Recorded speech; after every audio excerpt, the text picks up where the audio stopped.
we have the oxidative damage theory. Well, a lot of our exposures, okay, causes as aging. When we say oxidative, okay, stress. Okay, you may have heard of these terms, oxidative stress, or you may have heard of reactive oxygen species. Well, we're talking about free radicals actually. So these free radicals are constant in our environment.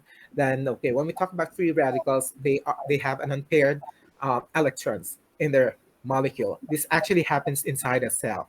Okay, so once a free radical has get into our system, okay, it will try to pair with the unpaired electrons will try to pair with, say, paired electrons, and they will disrupt that particular equal, or say, for example, balance cell.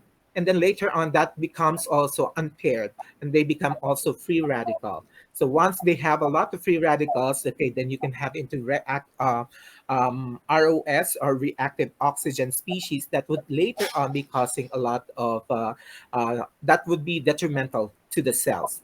So once you have reactive oxygen species equal to oxidative stress, then of course death of the cell. Like there's what we call as the apoptosis, or programmed cell death, without you knowing that you have been exposed to, say, for example, what are our oxidative stress?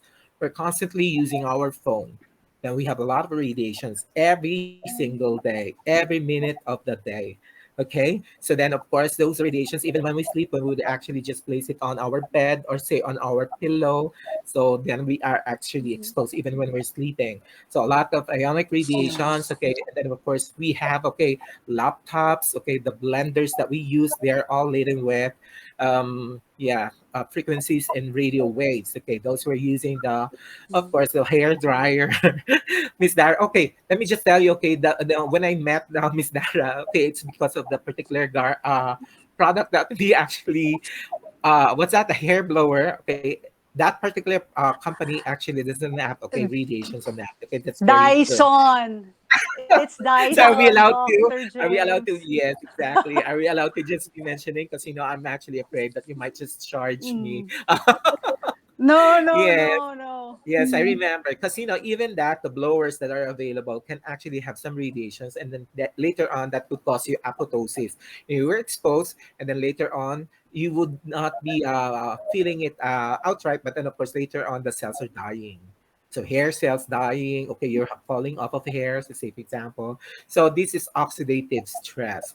Okay, so a lot of us are not aware that we are all constantly bombarded with a lot of these ionic radiations, and then of course the frequencies, ultrasound, okay, X-rays, of course nowadays. Okay, you have to. Oh, you're coughing. Okay, then X-ray to see if whether you have COVID-19. So these are the things that causes us some panic, because of course a lot of us are exposed to not just the COVID-19, or possible that you're exposed to COVID-19, but then of course one ancillary or diagnostic procedure that is not needed constantly, if whether you're progressing into pneumonia, then you would have to have X-ray.